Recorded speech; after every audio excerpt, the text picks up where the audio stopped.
guys, welcome back to We Met at Acme. I'm so excited to be here with Zac Clark. Hey, Zac. What's up, Lindsay? Little difficulties, but we're here. I have to say, everyone needs to know this. Zac was the most patient, kindest human just now. I was mortifyingly late to this. I will blame Mercury retrograde, but almost 40 minutes, which is disgusting behavior and doesn't happen. Remy can attest to it. And Zac was so patient and so chill and just the best. And I'm just so grateful for you. So that speaks to your character a lot. Thank you.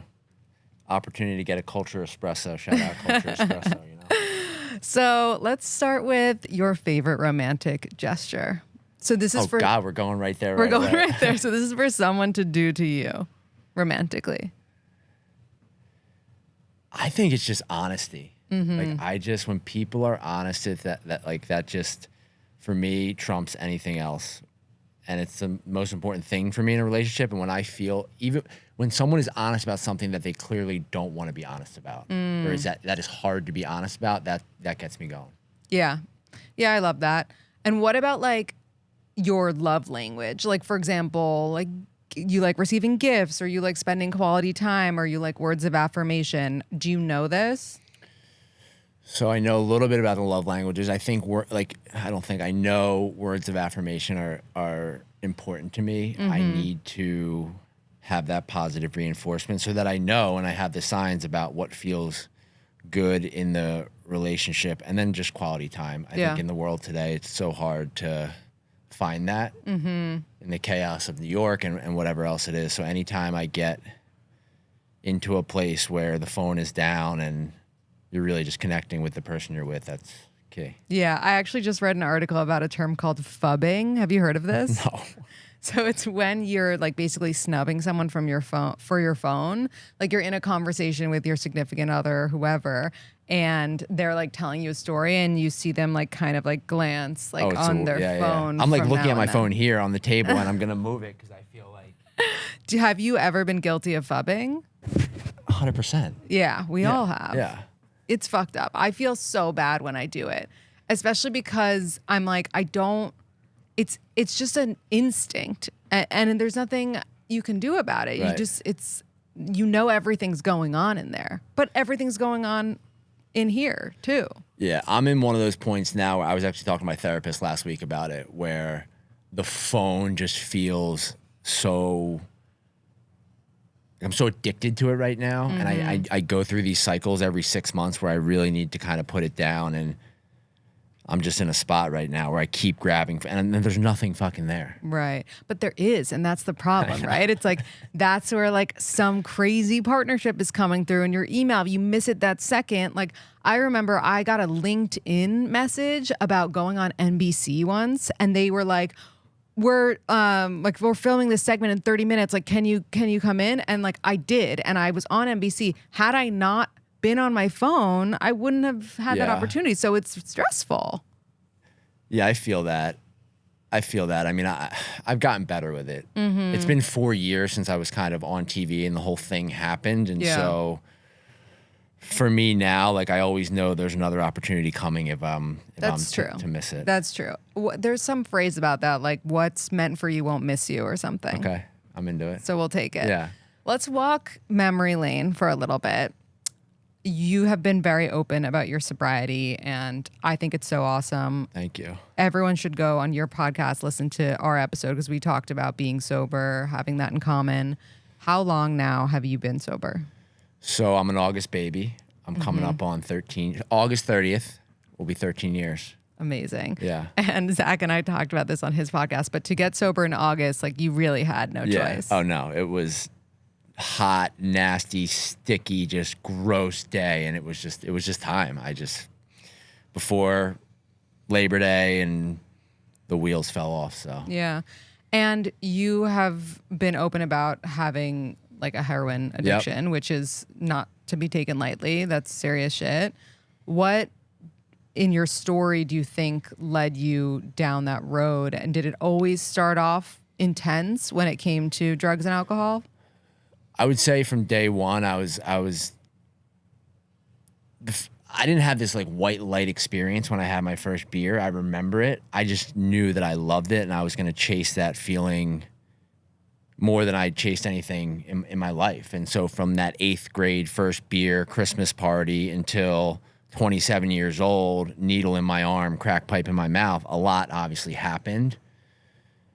The biggest thing for me was, so if you look at it, high school, college, it's beer bongs and bong hits and, you know, a line of Coke here and there and what a lot of people I think today would classify as normal kind of drinking behavior. So I didn't really think much of it. And then what happened was I graduated college and I was ripping and running pretty hard. I was blacking out probably 3-4 nights a week. But then I got diagnosed with a brain tumor. And so I end up in a hospital getting this thing cut out of my head. And I'll never forget when I woke up and kind of like got out of the ICU and I was in recovery, I thought to myself, this was the first time that I'd actually been separated from alcohol. Yeah. And I had that thought is how can I get out of here and go drink the way that I want to drink? Because it's taking this thing away from me. The other thing that happened was there was a nurse pumping me with morphine and you know, I had this huge scar on the back of my head and I felt great. So immediately I knew I was going to get out there and seek that feeling. And so that led to the prescription pills, which ultimately led to my first rehab. And then, you know, rehab is polarizing because the first time I was there was 2009.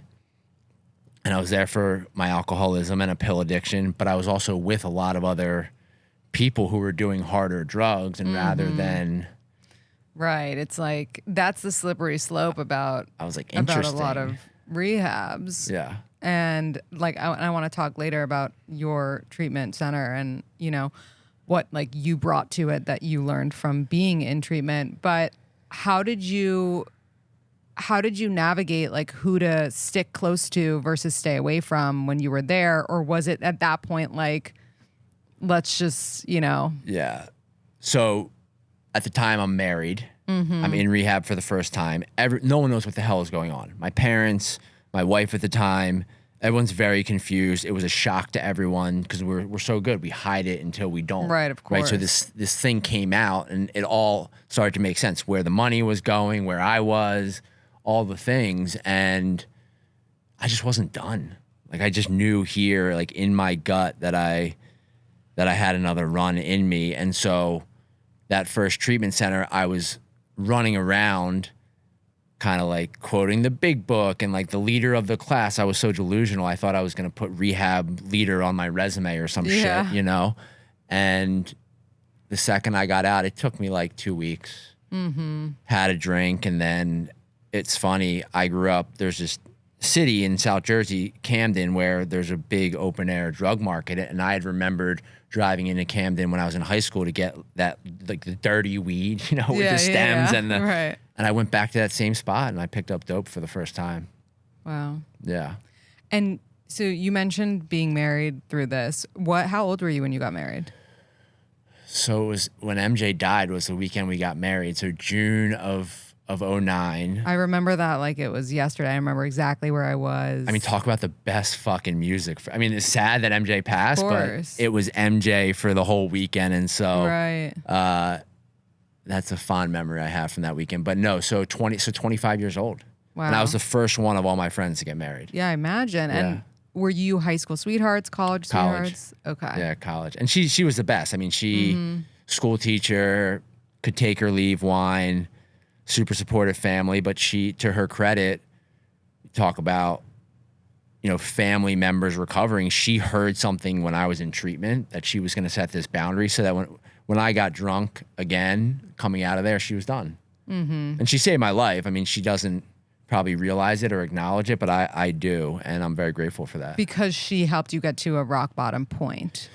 She just said the party's over, dude. Right. Like I stayed with you through treatment. You spent all of our money, all of our wedding money. You've been lying to me for how many years now? And so I'm going to give you this one opportunity. And when I let that opportunity pass me by, she called her dad and he came down, and that was the last night I ever slept in that house. And it's so interesting to hear you have so much respect for her doing that, because I so often hear people say, you know, I like, what do I do? My husband, you know, is lying or is drinking or is this and that. And I have given the advice before, like, leave. Right. And people are like, you can't leave someone in that position. But it's such a controversial like take. And I guess, how do you know if you should stay versus leave? It's so hard. And I would tell you that 90% of the DMs I get about this are from wives who are just so confused about their husbands. And I always tell them it's case by case. Right. You have power here. You can leave. That doesn't mean that you're leaving forever. I've seen people leave. The husband gets sober and then they, you know, get back together and it's a beautiful marriage. I've seen wives leave, the husband gets sober and they both realize they just don't love each other and they split amicably. And then I've seen people stay in the relationship and the chaos just doesn't end until, unfortunately, the other person gets well. Yeah. So I think for me, my opinion on this has changed a little bit. There's language that we can use to really be loving and caring to our partners. Hey, I'm really scared. I understand that this is kind of over my head now. We need to get some professionals involved and let them guide us. And from there, I'm willing to do the work with you so long as you're willing to do the work. And then if they're not willing to step up and do it, that's when the boundary probably needs to be set. Right. And obviously you loved this person a great deal. You got married to them. When you ended up getting sober, was it the first thing on your list to try to amend the relationship and Yeah, it was tough. Get back? Or was that not even, were you like, this choice that I made was when I was not well, and so I don't trust the choice almost in this person as my partner? You know what I'm saying? Yeah. It's funny. I haven't thought about this shit in a long time. So went to rehab, got out, got caught. It was actually like the first time I ever went out and bought dope heroin, and she caught me before I ever even used it, which is crazy. She had went to bed and I kind of put a line on the table and she came down and saw it. And then I went on, like, that's when I went on really a run for, you know, about a year, which led me up to like August of 2011. And I guess I'm wrong. No, I went to rehab in 2010, late 2010. So then she left kind of like January of 11. And then that 8 months was dark. So there was no thought of me getting her back then. I end up in treatment and my first thought is, yes, I need to get this marriage back, or I need to get this relationship back. And, you know, the next thing that happened is the power of attorney for the divorce papers showed up at the rehab. So I guess I'm fucked. So. Right. And then in your life as a sober person, did you ever have sort of like any type of closure conversation with her? Like, so I did the first kind of amends to her. And when you go out and you have this conversation with someone, you give them an opportunity to kind of speak at the end. And she, to her credit, let me have it. And I deserved everything she said. I mean, I moved down here. My friends are your friends. Like, you uprooted my entire life, and now I'm here alone. So that did not go well. And I had to revisit that conversation with her about a year later, and that one went a little bit better. And you know, fortunately or unfortunately, we haven't had much communication since then. And I think for me, that's more out of respect for her. And I think she's built a nice family. And so always will have a ton of love for her. Yeah. And I'm sure she learned a lot too, whether she would, you know, say that or not. It's your first marriage. If you have, you know, more than one marriage, however it ends, it's a lesson in some way. Any relationship, however it ends, right? You learn so much from it, and like, it gives you a better opportunity to make things right if you do get married again. Yeah. I've been thinking about this a lot, like relationships in general. I just, at 40 years old now, I've lived a little bit, and I've seen really special friendships end. I've obviously been divorced, and forget the divorce rate being whatever it is, 50%. I think all relationships, it's kind of like 50%, right? Like, at the end of the day, I think that's why they say to keep your circle tight. Yeah. You know? Yeah. Just because like things don't last forever, or yeah, most people are looking out for themselves. And I think that's something we learn in sobriety. Is like, I don't know about you, but like I'm a giver and I want to give and give and give and give. And then when that's not reciprocated, it's really confusing. right. So Yeah. Yeah, I agree. Also, when you're such a giver, you give people opportunity to be a taker. So it's almost like a catch-22. It's almost like you bring out the worst in others because you're being such a giver. It's like someone who never raises their voice in a fight so that the other person ends up being the one who yells. Do you know what I'm saying? Yeah. Like it's hard. It's like no good deed goes unpunished. Like my husband and I always say that we are such like question askers when we're at dinners or at meetings or this or that. So it ends up being the other person talks about their whole life the whole time and doesn't ask questions back. But I always say, you know what? It's our fault because we keep asking and we're not saying anything about ourselves. We're not giving them an opportunity to ask us. I don't know. People love talking about themselves. They do. I've learned that. Oh my God. And it makes them feel good. It makes them feel, you know? Yeah. No, there's a way. If you had something that you were like keeping a secret and didn't want to share, you could probably do that for so long because you could go to lunch with someone and just have them talk about themselves every time you see them. Yeah. And everyone's guilty of it. Yeah. I mean, I'm a question asker too. Like I'm 20 questions, right? Like I go right down the line because I want to get to know people. And I feel like, you know, dinners or out or lunch or coffee, it's important to try to get a sense of who the person is. But that's interesting. I never thought of the flip side. Like, are people asking me questions? I don't know. Yeah. I feel like I've told my story so much too. You would like, notice if they weren't, because you'd be like, oh, that dude like never asked me shit, you know? And then, you know, I'm into astrology. We talked about it briefly on your podcast. You're a Capricorn, which is cool because you're a Capricorn named Zac and my son is a Capricorn named Zac. When was your, and it's okay if you don't want to share, when was your ex-wife's birthday? Do you remember? Oh God. March? Like beginning or end? This is so bad. I want to say March 13th. Okay. Yeah. So March she was a 13th. Pisces. She was pretty empathetic. And what's your relationship status at the moment?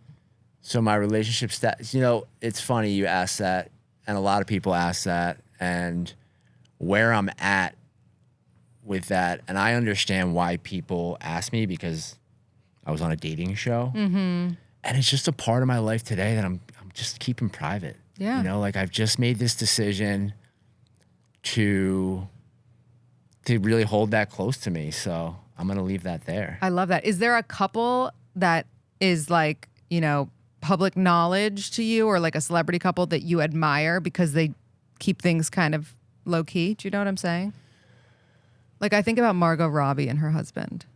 She was Barbie? Yeah. Yeah. I mean, like I'm so lost. So there probably is, and I don't know about them because they are keeping it private, right? And they've done a good job. I think once...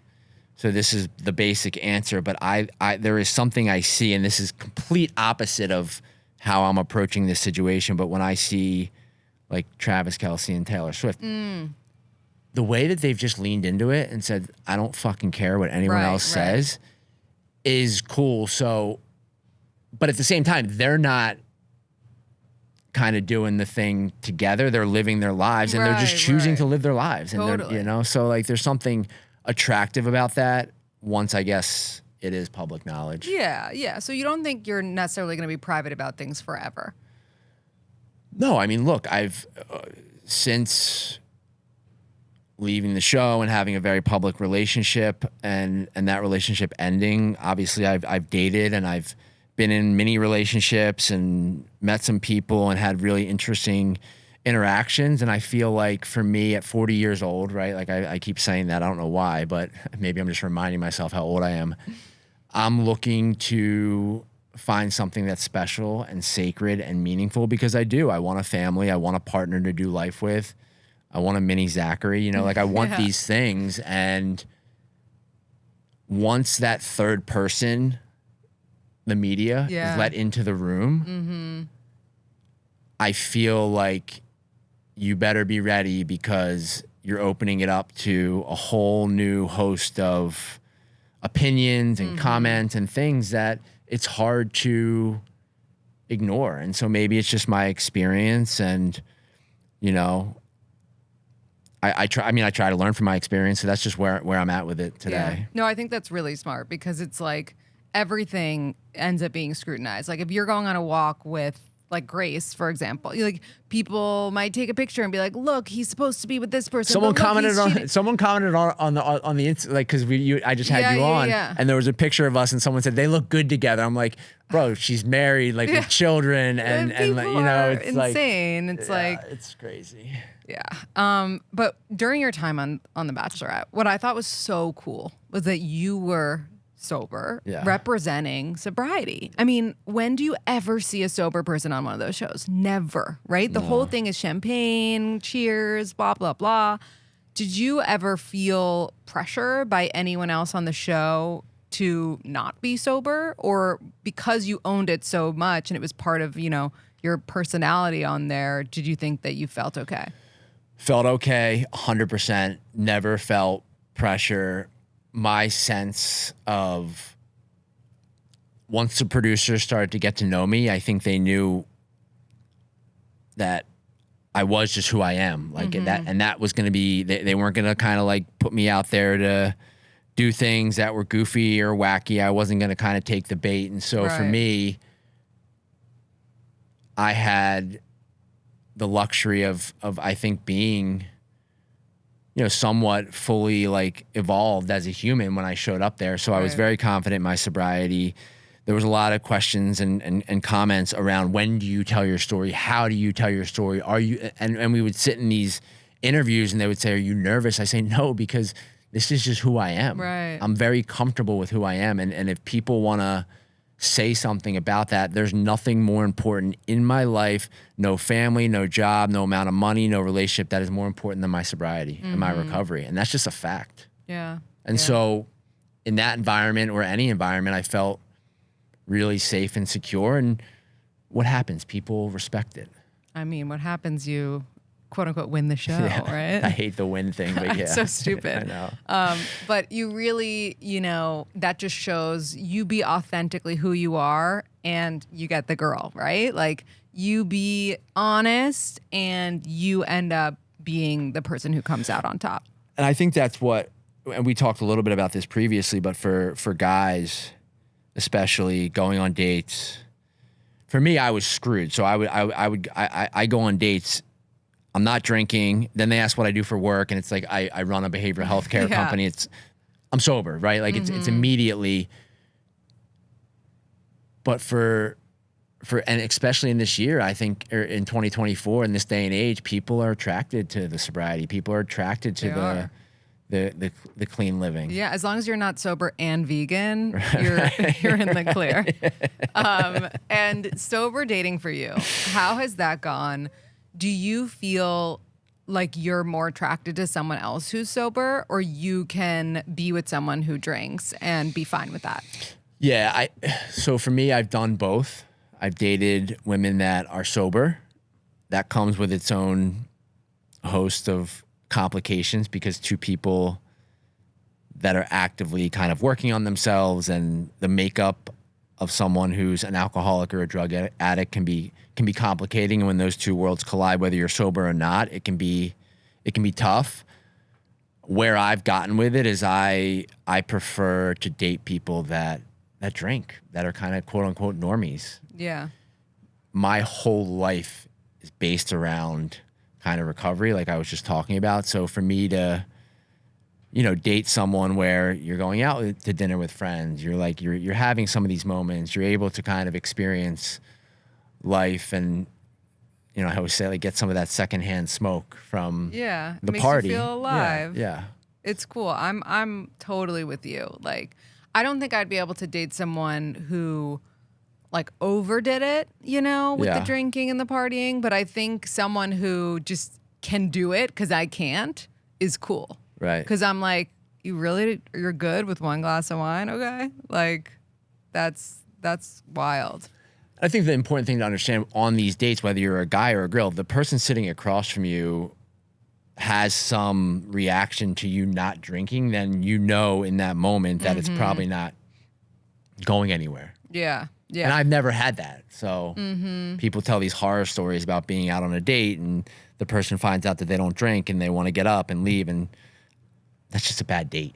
Yeah, right. Or a bad person, Right. really. Right. Or someone that knows they want to be with someone that drinks because they have these crazy visions of champagne on their wedding day and the honeymoon and right. Yeah, but it is sad to me when people start like newly dating and they've only ever had non-sober experiences with that person. Right. And I really encourage, sober or not, to have some dates where they aren't centered around drinking, because that's where you really see if you actually feel something for them without like the alcohol and stuff like that. And like just activity dates, you know, going to, I guess, a comedy show you drink at, going to like a museum or going on a walk together on the West Side High, like, you know, things like that. It's cool. Yeah. And I would just say I've been in this 13 years now, so I've seen a lot of relationships come to my desk. And the thing that people don't realize that's scary for the partner of someone who's getting sober, when we recover and we become the best versions of ourselves, we want our partner to kind of match that. And when that is not matched, there's this guilt because we might want to actually move on. We might actually not be in love with that person, the person that stayed with us through the heroin addiction, through the rehab. Yep. Now I'm healed and I'm looking at this person and saying, do I really love them? And that sucks for the partner. Totally. And that's, I'm so glad you said that, because that's such a real thing. Yeah. And that's what I went through when I got sober, because I was in a relationship when I got sober, and then I got sober and I was like, holy shit, I'm bringing so much to the table and this person is not. But I feel bad because they stayed with me through getting sober, but it's the truth. Yeah. It's the truth. Like you know, and sometimes and again, that's why like being sober is an X factor in a way, because you really are the best version of yourself. Yeah. You really shedded all of that shit and you've done the work. So if the other person isn't on that level, and they could be, right? They could do, Al-Anon is a very great program. Like they could work a program too, and maybe they could try to get better, you know? But once you have done the work on yourself, you know your value and you know your worth, and you can't turn back from that. You can't unsee it. No. And it's funny. Well, I'll say this to husband, wives, moms, dads, whoever it is, all the time. There's this feeling of relief once their loved one is either in treatment or is sober, that they're kind of like done. But what I say to them is everything you're asking them to do, go to meetings, work out, sleep at night, go to therapy, I'm going to ask you to do those same things too. Mm-hmm. And that's when the crazy thing happens is they don't want to.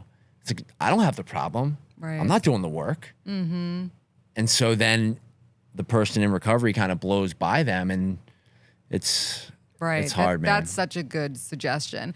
Is that something that you talk to the people in release about? Like, how are you running your treatment center and kind of that whole place in a way that you've picked up on to be better than those rehabs that you went to back in the day, or, you know, maybe not socializing a heroin addict with a weed addict or whatever? I mean, I could talk about this forever. I believe that there are good treatment centers, there are bad treatment centers, but at the end of the day, you can get sober for free. Mm-hmm. If you have the willingness, right? You can. And I've seen that. I've seen people get sober at really bad treatment centers, and I've seen people get drunk and high at the best. Right. So for me, when I look at the way that I build programs, and I'm removed from the direct client care. I mean, I did that for a long time, and I kind of had to put my oxygen mask on and let the team handle that. But it's the family work. The family has to do the work with the identified patient. If they don't, you know, it's a 50-50 shot. Right. And a lot of times what will happen if the family starts to do the work and the person is still drinking and drugging, the person who's still drinking and drugging will see that and then understand that their bullshit isn't going to work anymore. Right. So they're either going to change or not. So it's the family work. It's the community. I mean, you know how it is. Like, we need to be around people that are going to give us a little bit of hope. Yep. Right? When I was in treatment the first time, I was with a bunch of people that were twice my age. I just, why the hell am I going to do this? No, you need to be around people who you want what they have. Yeah. And that includes their life and their career too, not just their sobriety. Yeah, so it's the community, it's the family work, and then, you know, I'm a big believer in just physical fitness, eating well, the holistic approach. I think we talked about this one too. It's hilarious. People will go to a treatment center and be told that it's fine to smoke a pack of cigarettes a day and eat a pint of ice cream. Right. Why the hell are you getting sober then? Right. So for me, if we're going to do this, let's really do it and look at like how we're sleeping and how we're eating. And I think that's part of where the behavioral health care field has failed us. Getting sober is just the tip of the iceberg, right? There's so much more. Yeah. I mean, it's like mind, body, spirit. Yep. You can be sober, but if you're not, you know, working on it, it's a muscle. Like, you have to work on it. But then also, why be sober if you're not going to wake up and work out in the morning, right? Like, why not take advantage of not being hungover? Yeah. Why be sober if you're going to treat your body like shit? Then what's the point? Right. And we see that all the time, right? I mean, we see these people, they'll be 20 years sober and they do not have anything that I want. Right. Yeah. No, I remember my first sponsor, and I know I shouldn't be talking about anonymous programs, but my first sponsor, you know, she was like a cat lady basically. And like, she lived alone. She was wonderfully sweet, but I was like, is this going to be my future? Like, this is not, you know, and it took me a while to realize like I needed someone who, you know, I could aspire to have that, like, her life. And so I found someone who's married with kids, who, you know, is works really hard, is successful. Yeah. And like, that inspired me. Yeah, it's so much of this thing because it comes back to just willingness. Like, you were for a period of time, you were willing to listen to this cat lady or whatever she 6 was, months, right? long Like, time. I mean, right? Because you knew that you didn't want to go back to that Right, previous right. life, and that's the first thing for me that's so important. Because families always ask me, okay, my son or daughter is fighting this thing every step of the way, or my son or daughter is very willing entering into this program. And I always tell them the willingness entering into a program has no bearing on the outcome. Like, I've seen some of the toughest cases get well because they're honest, right? And they're willing to kind of try to do the work. And then you get the people that come in and that are totally full of shit and they're acting like me the first time in rehab. Right. They act like they have this thing. And that for me is the first red flag to like, this is not going to end well. Yeah. Yeah. I agree with that. And then I want to go back to Bachelorette time for one sec. Yeah. And you ended up getting engaged at the end. At what point did you know that this wasn't going to end in marriage? And was that like truly a mature conversation? Yeah, I mean, the thing I say about that is two good people don't always make a good relationship, and it was complicated, and you know, there's a lot of love there, and nothing bad to say. It just, you know, it just didn't work. I don't think there was this watershed moment where I was like, oh, this isn't it. It's tough. Yeah, it's really tough.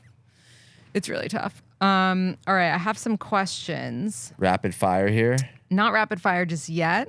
These are from our listeners, and then we're going to do some fun rapid fire real quick. How do you stay hopeful when your friends are getting married and you're single? I love being single.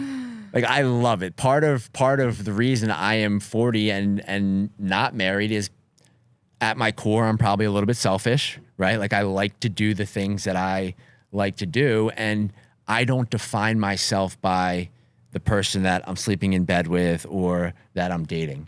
You know, I define myself by the life that I've built, and if I am going to be in a relationship, that person had better be an add-on, right? They had better be someone that's gonna push me and enhance my life, and I'm hoping that I can do the same for them. So, look, now more than ever, it's cool to be single at 35, 40. I mean, like, and just have the faith that you're gonna meet that person, and you're holding out for the right one.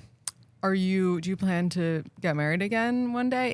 If I hope you to find someone. Yeah, like if I find the right person, Yeah. I hope to be married. I hope to start a family, and I hope to build something with someone. I am finding myself less, infatuated with kind of New York City and less infatuated with the events and the dinners. Like I am craving a little bit of You're ready slowing to go down. to Jersey. Yeah, well, not Jersey, probably Westchester, but Westchester, I yeah. approve.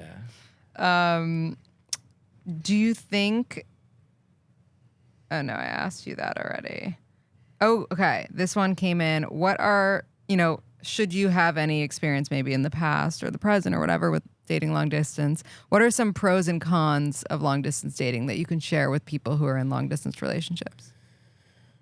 I haven't done a lot of it. I haven't done a lot of it. I think the way that when I think of any relationship, it's all about communication. Yeah. It's all about communication. And when I have something, if I'm dating or even if it's at work or any relationship, if I have something that is sitting right here that I feel like I need to tell this person, regardless of how I think they're going to take it, that's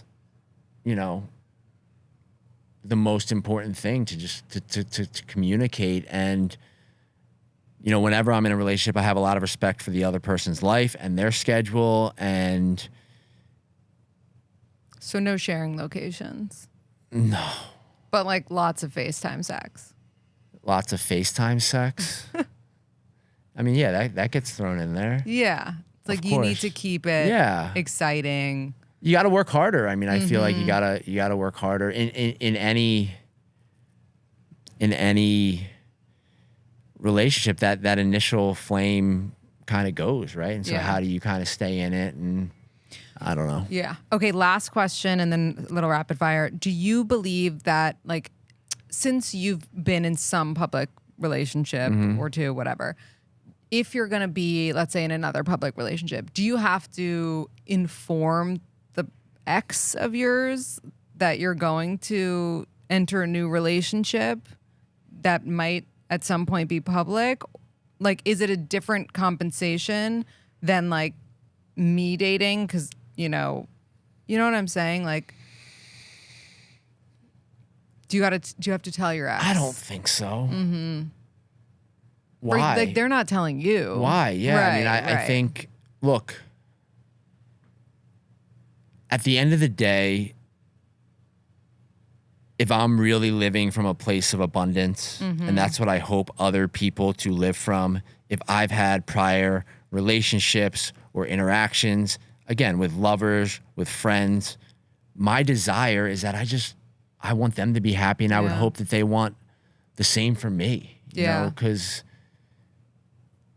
otherwise it just gets so nasty. Yeah, no, that's real maturity. I agree. Like, is there an ex every now and then that I'm like, I would love for your life to be shitty? Sure. But then, like, most people, that I've dated, I'm like, I do want you to be happy, And accepting that maybe I wasn't the person to make that person happy. Maybe I wasn't as much as I thought, again, whether it's in a relationship or a friendship. Maybe I thought I was doing my best, or maybe I thought that they liked me more than they did, and like swallowing that big chunk of truth that, like, hey, maybe they just weren't that into me. Right. And that's okay too, right? Like, that's okay. I'm glad I have that knowledge, and I'm glad that I can, move on. But I don't think that's real life. Yeah. I don't think that's how it works. Would you ever be the Bachelor? No. No. You'd be such a good one, though. You really would. Yeah, I don't think that's. Yeah. I don't know. Look, I was kind of in and out, so I don't know a lot about like what those leads go through and how married you are to the network and the studios. Sure. And like, you're flying all over the place. Like, I love my life right now. Like, I really do. And what I've built here in New York and the way that I get to live. I mean, I'm super close to my family, my friends. So there's a lot of good going on. And I feel like that would just disrupt. There was probably a fleeting thought here or there, about that. I think it's anyone who is like finds himself in that world, you're always looking at kind of what's going on. Of course. And I want to meet someone, and so like, I don't know. Yeah, that would be a lot, but you would be great. Okay, if you're so these are rapid fire. These are other people's problems, basically. So you're just like saying what you would do if you were them. You're in a 4-year relationship. The girl is ready for engagement. The guy says he's not sure and doesn't know when he will be. Stay together or break up? Stay together, but do the work. Stay together, communicate, get in therapy. You think if you said to your girlfriend of 4 years that you weren't ready for marriage and didn't know when you would be, that you actually like her? Well, I probably look at it the other way, right? Guy or girl, I'm not following which sex I'm talking about, and I don't think it's gender specific, but if you've invested 4 years of your life into this person, I think you owe it to yourself. Now, if you go to that person and say, hey, I'd like to do some therapy, I'd like to really understand this. I'd like to maybe get some more clarity on why you're not ready now and why you don't know. There could be trauma, there could be anything going on, right? If that person says, no, I'm not willing to do the work, well, then I might be out. Right. Then I might be out. But if there's a willingness to do some of the work and stay in it and really see if it's the right relationship, and I'm not suggesting that you go on another 2 years, but I've seen friends and folks in my life kind of get close to a wedding and kind of press pause for a second and kind of do the work, and there was a beautiful wedding, so who am I to say, run away if there's a lot of good there. Yeah. Wow. You're kinder than I. I'm like, get the hell out of there. Your friend runs into an old ex that you broke up with. Would you want to know? That's a great question. No, I'm good. It's like your best friend. Oh, my best friend in life? Yeah. And like they interact with it? They run into, your ex. Yeah, because I feel like if it's my best friend. Like you just want to know what's going on in their what's life. Up? Right. Like hey, I ran it. And I would hope that they would communicate in a way that feels loving for me. Okay, let's say you want to take your girlfriend on a long trip, and it's like your choice. Like you brought it up. Like I want to take you on a trip. Yeah. Are you paying for the whole thing? The whole thing. Yeah. Okay. If it's my surprise, thing, 100%. What if it's her idea? Split? I mean, I'm old school with this shit. Yeah. With the guy stuff. Good. Like, keep it up. I feel like we need more. No, every situation is different, right? And so maybe there's a, no equality in kind of earning, but I feel like it's important for the guy to do the best that they can to, I always think of like financial safety and physical safety. Like that's, I feel like those are two things that women really crave. And we need physical safety. Yeah, I mean, and financial is a bonus, but great. And I'm not saying there aren't women out there that kill it and are independent but still. Yeah. No, I'm with you. You find out, so you're proposing in a few months. Is it normal or a red flag to feel cold feet leading up to it? Oh, it's normal. Yeah. I think it's normal. I mean, it's the biggest decision you're going to make, right? Right. When you're working, do you work in silence or have some type of background noise going? Dead silence or like TV music running? I'm not I don't watch any TV. I don't get many opportunities to work in silence, and there's typically not music on. I mean, I feel like my days are just the amount of time I get to just sit. But if I do, it'll be in silence. Yeah. Should you be transparent or sugarcoat and keep things positive if you're in a new talking stage with someone you're dating? Like if you've had a bad day, and they're like, "How was your day?" Like, should you be like, "It was horrible. This happened," or should you be like, "Yeah, it was good." Like, and then like later on when you guys are deeper, closer, you'll tell her real Yeah, shit. there's a middle ground. I am an oversharer, and it's fucked me. Like I am an oversharer to like the max, and so it's something that I've had to really work on because I will meet someone and then want to. Right. My authenticity, I feel like, has got me very far in life and just not giving a shit about what I'm saying. So for me personally, that's a tough one because I feel like I overshare and then it just ends up being I gave them too much too early. So there's probably a middle ground. Is it a red flag or not a big deal if a married man goes out late to a bar by himself on a work trip?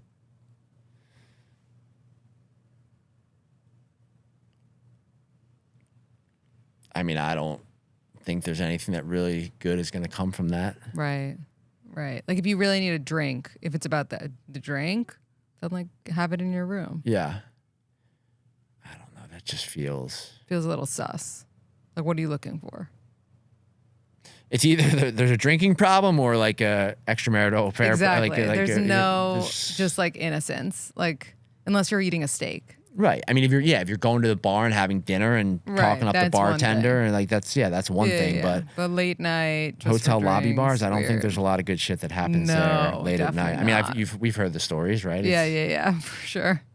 People are fucked up. Yeah. That's the one thing that I feel like as I've gotten older, just as there's some bad people out there doing some, and like it's people that you wouldn't expect it from. Of course. Always. But women, like no. Because I'm such a prude. Like I could never, So I'm like such a prude. Like I just feel like I could never get to a place where. Yeah. Also being sober, it's like. Yeah, I mean, it's like, why blow up your life, at this point? I was reading this shit. I don't know why this made me think of it, but there's some show coming out with these Mormon. Did you see this? Is this about the trad wives? In Utah that were having these like. Oh, like sex parties? Yes. No, but I'm interested. Yeah, and I'm gonna watch. Yes, I don't know the shows. I don't know why. I mean, it was probably in a doom scroll hole last night, but I ended up seeing something about it, and apparently they were having these sex parties, which is to each his own, have at it. But then, like a husband and a wife from other relationships kind of left the party. And like went like you're not supposed to go all the way. No. And so then they went all the way. That's breaking the rules. Yeah, they broke the rules, and now there's like all these divorces happening. Oh, of course. What do you expect? It's like a domino effect of divorces. A bunch of people sitting around eating mushrooms and. Yeah, you shouldn't be. Oh, the Mormons ate the mushrooms. I think they were like party like That's so not Mormon seeming. Wow, this is why you can't like be an extreme religion because you rebel and you end up like. Are you religious? I'm a Reformed Jew. Yeah. I'm not religious, but my astrology is my religion. Yeah. Are you religious? I mean, I grew up Presbyterian. I think for me, my recovery is my religion. Yeah. Kind of. And that's a hard thing for people to wrap their heads around, but I don't care. I'm all about it. I love it. This was so much fun. Do you believe in God? I believe in a higher power. Okay. That works. Yeah. I'll take it.